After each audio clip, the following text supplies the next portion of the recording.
Thank you to the sponsor of this episode, Ferring Pharmaceuticals. Ferring is a privately owned, research-driven, specialty biopharmaceutical company committed to helping people around the world build families and live better lives. And for more than 50 years, Ferring has been at the forefront of innovation in reproductive medicine to help more people become parents. From their product portfolio to pipeline of investigational stage assets to educational resources and offerings for both aspiring parents and healthcare professionals, and work to help expand access to care, Ferring is committed to helping support diverse family building needs and fertility journeys because they understand there's not a one-size-fits-all approach to fertility care. Learn more at ferringfertility.com. Stress and infertility. How are they related? Everybody wants to know, and Dr. Google is always giving you answers, some good, some not so good. And whether you are interested in pursuing treatment with surrogacy or donor conception, IVF, IUI, no matter how you're going through treatment, you are going to be curious about how your stress is affecting your ability to get pregnant. And there's a lot of conflicting information. Today, you will get the answers to all of your questions because I have the world-renowned expert, Dr. Ali Domar, who has published more research on the subject than anyone else, tell you how your infertility affects your stress and how your stress affects your infertility.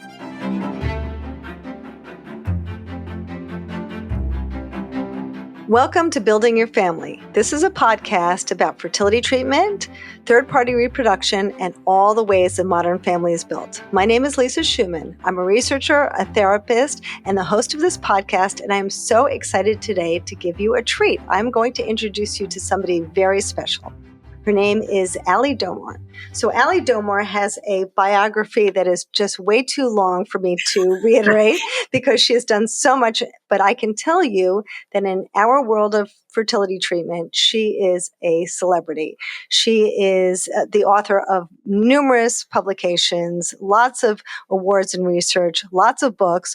She went on tour with Oprah. She's been on every show, the Today Show, Good Morning America, you name it. She is the most important person in our field on the subject of fertility treatment and stress. And she is also the associate professor at Harvard Medical School. And she is the chief compassion officer for Inception Fertility. So I know that's a mouthful, but she has published quite a bit. And we're going to talk today about stress because it is so important for everyone. As we know, stress is problem for our health, it's a problem for our relationships, it's a problem for our sleeping, but how much is it a problem for fertility treatment specifically?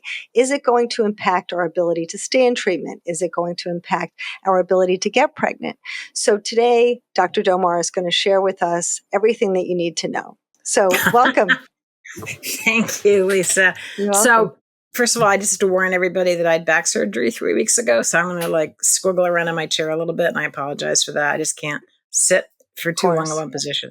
So, when anyone asks me about the relationship between stress and infertility, the first thing I say is, let's just talk about how much stress infertility causes. Because I think that's something that people don't acknowledge, people don't understand. If someone hasn't been through infertility, they say stupid things. They'll say, just relax and you'll get pregnant. I don't understand why you're so upset about this. So I just want to talk a little bit about some of the research on how stressed infertility patients are. So I published a paper probably 25 years ago that showed that women with infertility had the same levels of anxiety and depression as did women with cancer, AIDS, or heart disease. And that was like, wow. And, I actually had patients take copies of that paper and show it to their boss or their mother-in-law or someone to say, look, it's entirely normal as I go through this process to feel really anxious and depressed. Mm-hmm. And then a few years ago, our friend and colleague, Lori Pash, as a psychologist at UCSF, published a paper looking at the prevalence of anxiety and depression in women and men as they were going through treatment. And she found out the majority of women had psychiatric levels of anxiety and depression. The majority of men had psychiatric levels of anxiety, and about a third of them had psychiatric levels of depression. So we know that being depressed and anxious as you go through infertility is entirely normal. And in fact, the majority of individuals who are going through this tend to be feeling really, really, really stressed. Yes. And in fact, 4 years ago, when the COVID pandemic hit, we actually did a study asking patients, basically compare how stressful is COVID versus infertility. And a lot of patients said infertility is more stressful than COVID. And that's like in the spring of 2020, when going to the grocery store felt like you were going to war. So that just gives you an idea of how stress, and these are not people who had anxiety or depression before infertility. These are all people who were psychologically healthy before infertility. But it shows you the impact of going through infertility and how much it affects every aspect of your life. So whenever anyone asks me about stress and infertility, I know what they want me to talk about is, does stress cause infertility? And I will talk about that. But the first thing I always want to talk about is how normal it is to just feel really stressed as you're going through this. Yes, absolutely. And that paper has been republished a million times. And I think most of the people who are listening to this have seen a quote from that paper somewhere. And that was your research. And since then, you've done a lot of other studies on similar subjects. Can you tell us a little bit about those too? So looking at the converse, does stress cause infertility? Does stress make infertility treatment less successful? And this is a hotly debated topic. I mean, I think I've done 3 debates at the American Society of Reproductive Medicine meetings. A lot of people are fighting about this and will continue to fight about this. So I can tell you what the data shows, and I can tell you about the research I'm doing now, which is actually going to answer the question once and for all. So great. If you look, there have probably been, 30, 40, 50 studies which have looked at women self-reporting their stress level before they do IVF, and then looking at IVF outcome. And probably half the studies have shown that the more stressed and anxious the woman was before she started IVF, the less likely she was to get pregnant. And half the studies don't show a relationship. Then what do you do? Well, there's a lot of issues with these studies. So for example, some of them measured stress 3 months before their IVF cycle. Some of them measured stress halfway through their IVF cycle. That's a problem. Number 2 is that women know their prognosis. Like a 42-year-old who starts an IVF cycle, whose AMH is less than 1, has been told by her physician, I'm not real optimistic about this. Yeah. And so she's probably pretty depressed and anxious when she starts her cycle. Great a 25-year-old has probably been told by her physician, hey, you got a great chance of this working. So when she starts her IVF cycle, she's probably not very stressed and anxious. So if she gets pregnant, did she get pregnant because she's not stressed or anxious? Or did she get pregnant because she's 25? And did the 42-year-old not get pregnant because she's so depressed and anxious, or because she's 42? So you can't really have patients fill out psychological questionnaires before an IVF cycle to really understand the relationship. The other thing is that there are a lot of diagnoses like PCOS and endometriosis, which independently contribute to psychological distress. And so it's a mess. Yeah. You cannot look at women before an IVF cycle and have them self-report their stress levels and know whether or not it impacts treatment outcome. But there have now been 2 studies out of somewhere in Europe, and I want to say either the Netherlands or Belgium, and I apologize to everybody from the Netherlands and Belgium. It's one of those 2 European countries, I think. I don't know. It's one of the European countries. So they've done a couple studies where they've looked at cortisol in your hair. And apparently, I did not know this, but the amount of cortisol in your hair reflects how stressed you've been for the previous 3 to 6 months. I mean, not exactly, but it's a pretty good estimation of how stressed you've been. So they've now done 2 studies where they took hair from women before they started an IVF cycle. And both studies have shown that the higher their hair cortisol before their IVF cycle, the less likely they are to get pregnant. Wow. And so after they presented their second study showing the same thing, I got all excited because I'm always looking for data. And I said, well, if we now have such a specific measure, so like if we take hair from a patient and her cortisol levels are really high, then she shouldn't do an IVF cycle right away.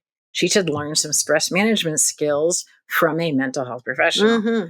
But I asked that question of the researchers, and I said, why aren't you testing the hair cortisol of all your patients? So the ones who have high levels, you don't cycle them, and you have them learn new skills. Mm-hmm. And the problem is apparently you have to shave off like a chunk of hair to get enough to measure hair cortisol. And most women don't want to have part of their head shaved before an IVF cycle. So clearly that's not the best way, but it does physiologically show that there's a relationship between stress and IVF outcome.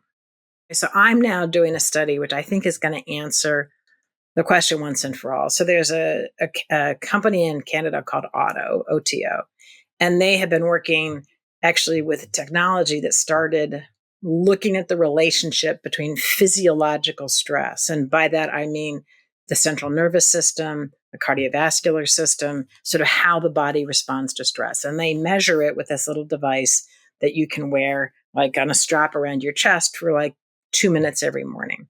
And they originally started using it to improve Olympic athlete performance, because we know that athletes who are more stressed are more likely to fall or make mistakes or whatever. And so this little device gives feedback on how physiologically stressed somebody is. And so now fast forward 30 years later, Navy SEALs are using it to improve their resilience to stress. I think the National Football League is using it. So a lot of different entities are using this device, which measures lots of different aspects. It's 54 different aspects of physiological stress. Really cool. Right now, it's a device you wear, as I said, for a couple of minutes every morning, but they're working on, I think they're going to convert it to a bracelet. Anyway, it doesn't matter. So they came to me and they said, look, we've heard that there's a lot of controversy about whether or not stress is correlated to infertility treatment outcome. And I said, oh, yeah, because I believe it does. So, by the way, one thing I forgot to mention, and I apologize, before I talk about the auto study, I should say that there have now been probably 100 studies looking at the impact of psychological interventions on pregnancy rates in infertility patients. And, back in, 2014, 2015, 2016, 2017, the research did not show really clear, definitive answers. But there's a group out of Denmark, I do know the country for this, and there's a psycho-oncologist named Yoon Fredrickson, who several years ago published the first meta-analysis where they looked at, 35 studies that looked at women who had infertility, and they measured their psychological status before they did some kind of psychological intervention. And then they realized that women who did some kind of psychological intervention not only had far lower depression and anxiety levels, which makes sense if you do a psychological intervention, but they also had significantly higher pregnancy rates. Wow. And that group out of Denmark has now done a second meta-analysis. And 3 days ago, I actually did a lit search for a chapter I'm writing. And there have since been probably 4, 5, 6 more meta-analyses showing that if women do some form of stress management program, whether it be a mind body program or a mindfulness program or a ACT program or whatever, their distress levels come down and their pregnancy rates go up. And I've done 3 randomized controlled trials looking at, the first 2 were on the actual live mind body program. And the third was on the online version of the mind body program. Mm-hmm. And in the first 2 studies, women who were randomized to the mind body group, their pregnancy rates were more than double what the women in the control group were. And in the online version, the women who were randomized to do the online mind body program, their pregnancy rates were 4 times those of the women who were randomized to the control group. That's incredible. Which is, but that sort of supports the theory that stress interferes with fertility, which actually makes sense because pretty much any animal, when they're very stressed, their reproductive rates drop. So why should humans be any different? So anyway, I'm sorry to interrupt myself, but the data these days, the meta-analyses that look at psychological interventions are all pointing in the same direction. That if someone's going through infertility and they do some organized psychological intervention, not only will they feel less distressed, but they are far more likely to get pregnant. So that's amazing. So that was my interruption. So going back to the auto study. So this company now, is working with all kinds of entities because this little device gives feedback. And so someone who's wearing the device can actually see how physiologically stressed their body is. It's literally like a red light or a green light. And if they're in the red, they can then do things to reduce their stress level. They can do yoga. They can take a walk. They can meditate. It's really great. Anyways, this company approached me like 2.5 years ago and said, let's do a study together.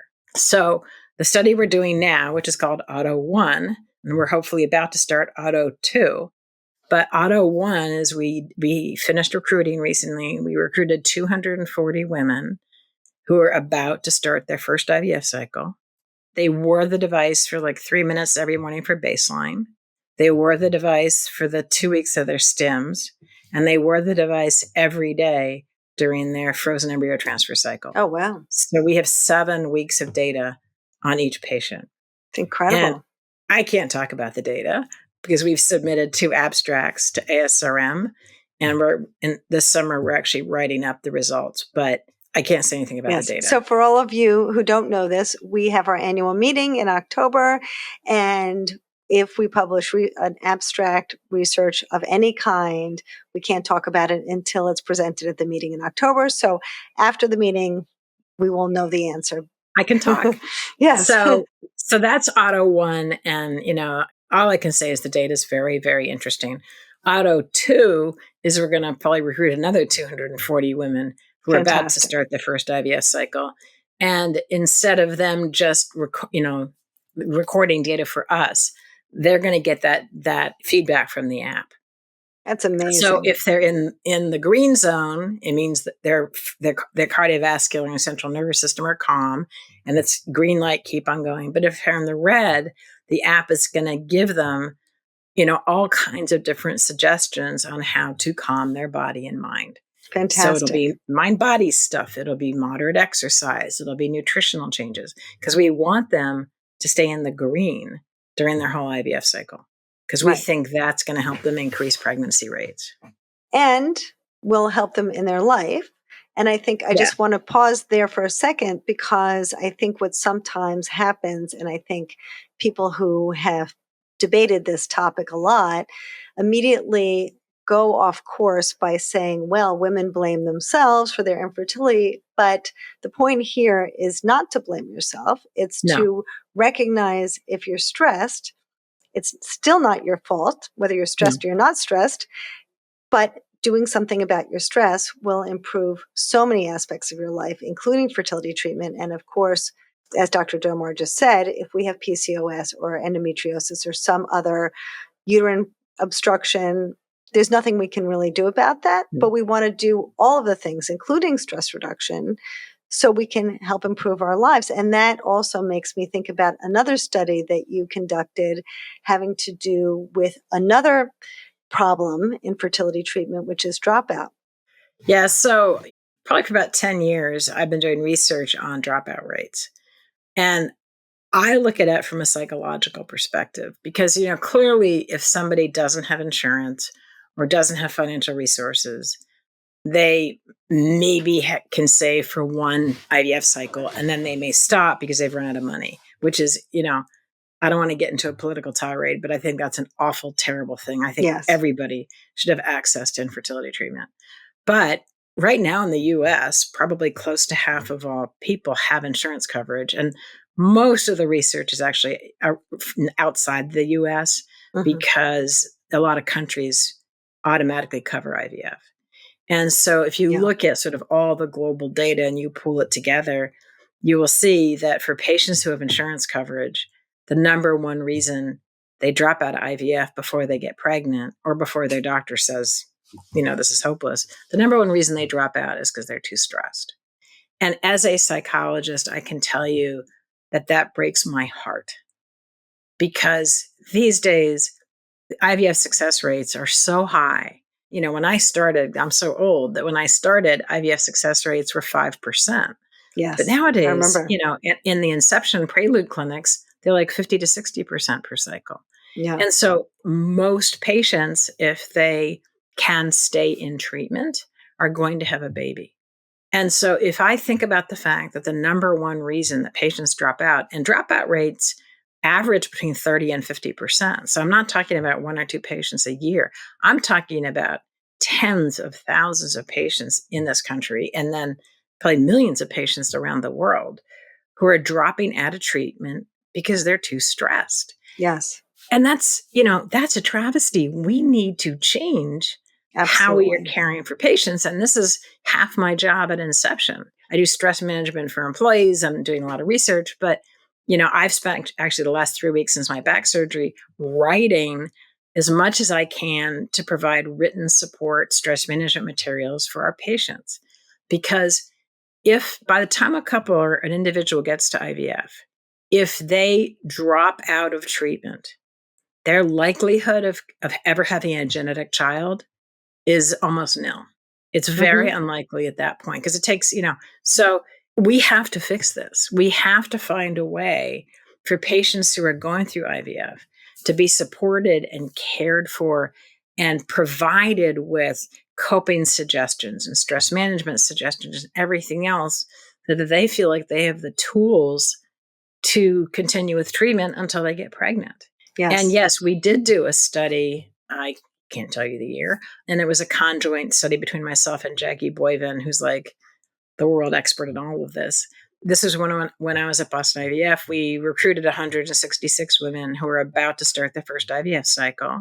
And we mailed, snail mailed, we mailed half of them this packet of stress management information. Yes. And it was, coping suggestions and how to do relaxation techniques and a relaxation CD for those of you who remember CDs.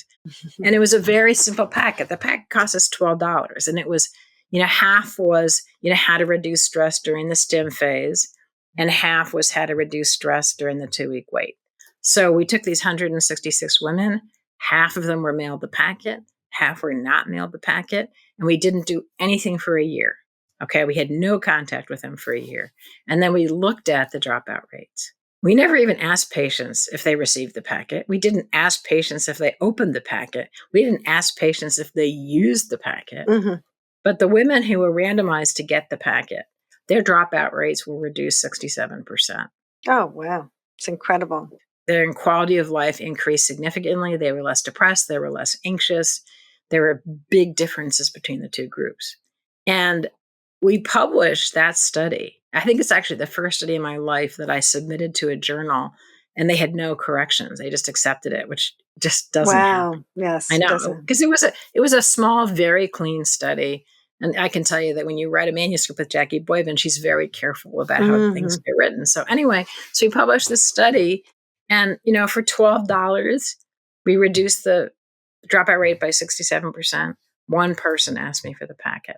Wow. And, these days, obviously patients these days may not want to get a packet in the mail. They really want something on their phone. Yes. So that's what I'm working on now. What can we provide to patients that they can get on their phone that will reduce their stress level? They'll provide support, comfort, coping strategies, et cetera, so that they can handle their cycle psychologically comfortably.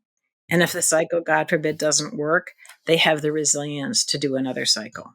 Yeah. That's my goal. You and Liz Grill already created one, right? You created Ferticom. For those of you who don't know, Ferticom is a fantastic app. And so you continue to try to advance this idea for people to understand, not to blame themselves, but to understand that they should take care of their health completely, just like people think about taking care of their food intake and their exercise and everything else. This is another part of it. And also the whole idea of stress management also is so important for your relationships, not just with your in-laws, but your partner and everybody in your world, which also could affect how you approach fertility treatment.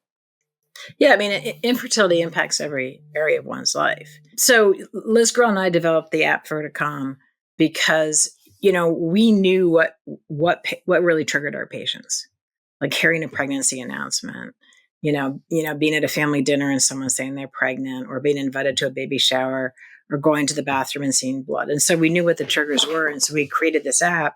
with the 50 situations that were the biggest triggers for our patients. And if they were in one of those situations, they just sort of push that button and get instantly 6 things they can do.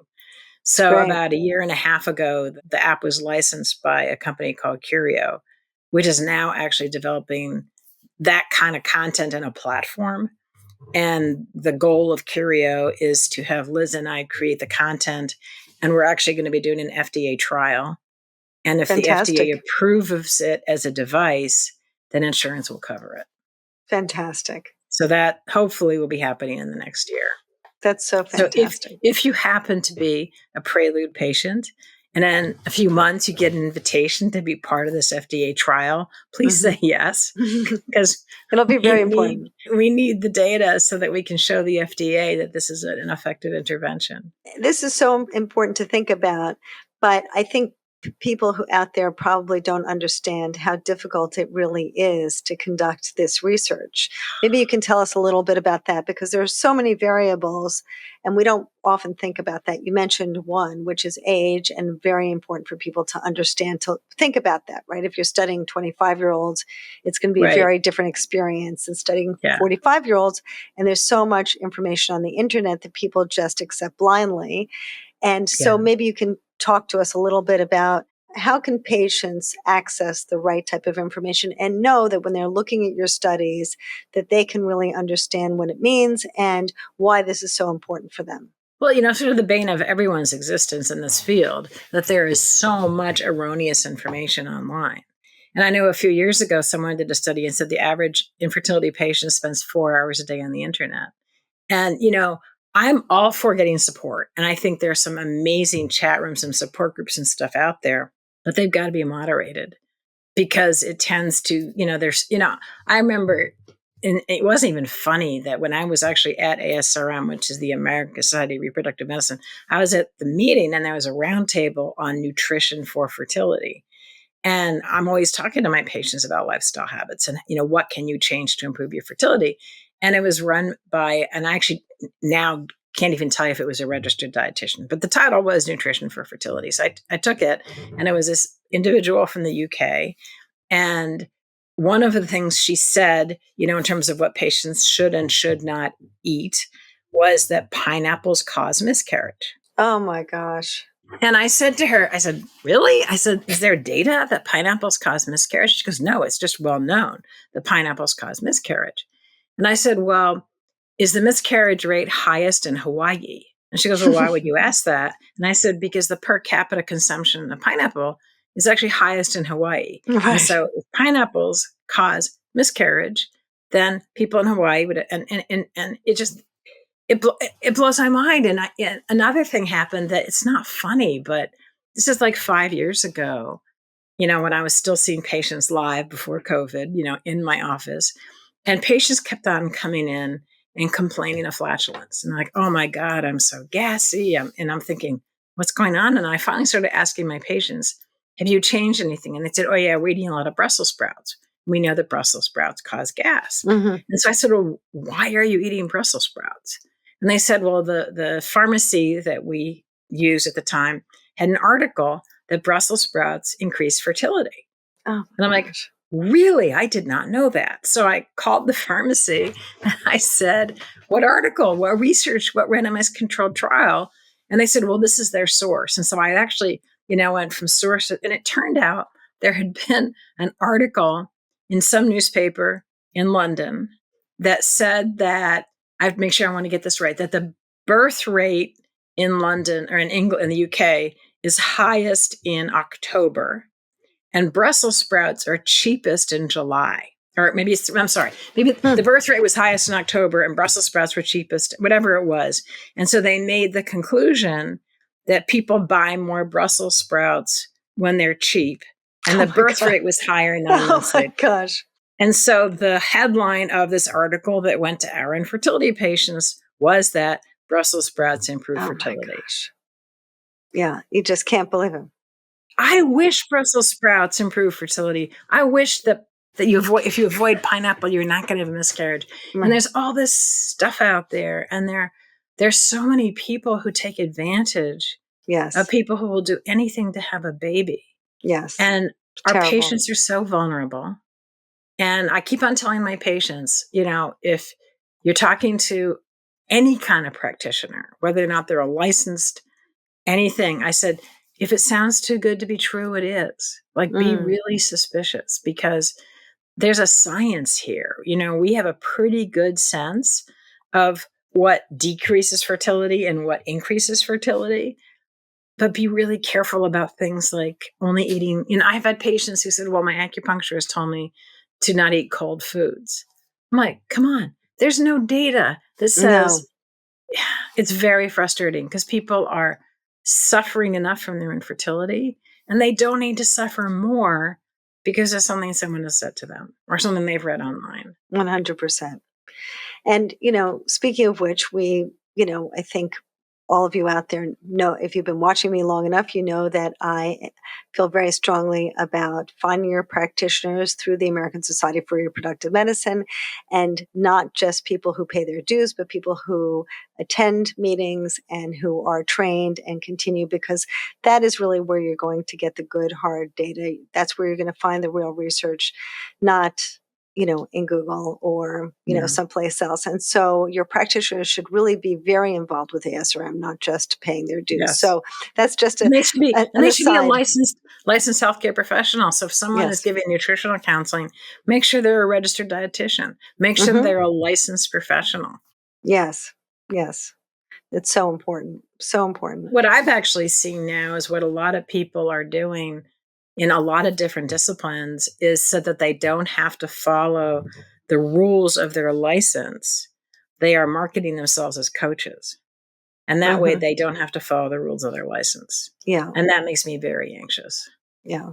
It's really a shame. Yeah. So all of you out there, you really should follow the guidelines, make sure, and guidelines are published in the American Society for Reproductive Medicine website. You can find guidelines for fertility treatment, for third-party reproduction, all of these things. And you can certainly find in a PubMed search volumes of Dr. Domar's research, volumes and volumes. I was going through it today. There's just too much to even think about. Speaking of which, how do you feel about acupuncture? I saw a few studies there as I was looking through your research. That's such a hot topic. It's actually really funny. Well, it's not funny, but apparently, of course, I don't remember, 7 years ago, there's this textbook of reproductive medicine. And apparently I wrote a chapter in acupuncture, and I wrote a chapter on the role of the mental health professional in the ART clinic setting. And they've asked me to update both chapters. And I have co-authors. And so I said, because I'm basically couch bound because of my back surgery, I said, let me do the literature search. So I actually just literally yesterday morning did a literature search on the impact of acupuncture on fertility. So I'm relatively current. Okay. I think what it comes down to is if one has, and I'm specifically talking about IVF because there's the most research in IVF. If one has a healthy, normal embryo and one does acupuncture, you're probably more likely to get pregnant. That's what it really comes down to. But there's been so many other studies in terms of acupuncture. If you need a faux book, don't do it. If you can't afford it, don't do it. But I personally, when I was at Boston IVF, I ran an integrated care center, and we had anywhere from 5 to 7 acupuncturists. We were offering acupuncture 7 days a week. And because I was the boss, I got free acupuncture. And anytime I hurt my back, which was frequently, I would get acupuncture. Honestly, I have to tell you, I have never in my life been as relaxed as I have been during acupuncture sessions. Wonderful. I would literally lie there and not want her to come back and remove the needles because I was feeling so good.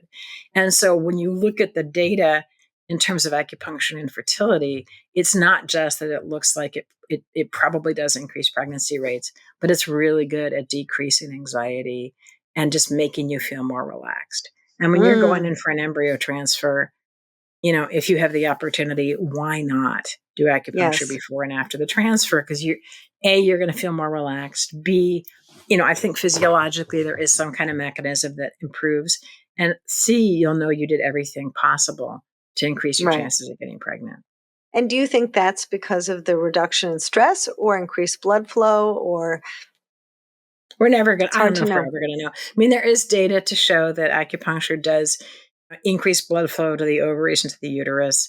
We know that for a lot of people, when they have an embryo transfer, it causes contractions of the uterus, cramps of the uterus. Yes. And there is some data to show that acupuncture calms the uterus. And so it might simply be that acupuncture keeps the uterus from cramping. And so it allows the embryo to implant. I don't think we're ever going to know. But it's a relatively inexpensive compared to an IVF cycle intervention. And if it's something that you want to try, try it. As I said, I personally love acupuncture, but I wouldn't recommend it for someone where it made them uncomfortable. It's all very subjective. We all have to do what's best for us. Yeah. And there's so many competing interests here because we're thinking about stress and we're thinking about stress reduction, but then we're also thinking about blood flow and we're thinking about our relationships, and they're all intertwined, right? And one thing affects the other. I'm a mind-body expert. I don't feel like there's a division right here. Right. The mind affects the body and the body affects the mind. I do want to add, that if you decide to see an acupuncturist, whether it's pre or post transfer at any point, I don't recommend that you use herbs. Yes. For a variety of different reasons. There really has never been a study that have shown that Chinese herbs are safe or effective. Many of them are contaminated with lead or mercury. Jackie Boyven published a study many years ago that suggested, not definitively, that perhaps pregnancy rates were lower when people used herbs. And I very much understand that for acupuncturists, it's half of what they do. And so to suggest to an acupuncturist no herbs is an offensive thing to be said. But if you're trying to get pregnant, we also know that some of these herbs interfere with the medications that you're taking for treatment. Women have literally hyperstimulated on Chinese herbs. And so I think it's just something to avoid while you're trying to get pregnant and while you're pregnant. Yeah, even ginseng has estrogen in it, right? So it can affect your hormone levels, and how can your doctor prescribe the right medication? It's so confusing. It's very confusing. I mean, we even see in epigenetics, people who were pregnant during 9/11 their children had a higher level of cortisol in their bodies, right? So this is something that we all kind of know, and it's not to put blame on people for being stressed. It's really to try to help everyone do everything that they can to help themselves feel better, have better relationships, stay in treatment. And as you're saying, hopefully if they reduce their stress levels, that might also help them get pregnant. Ideally, that's the goal. Do I believe that if someone going through infertility reduces their stress levels, do I believe their chances of getting pregnant increase? Yeah, I do.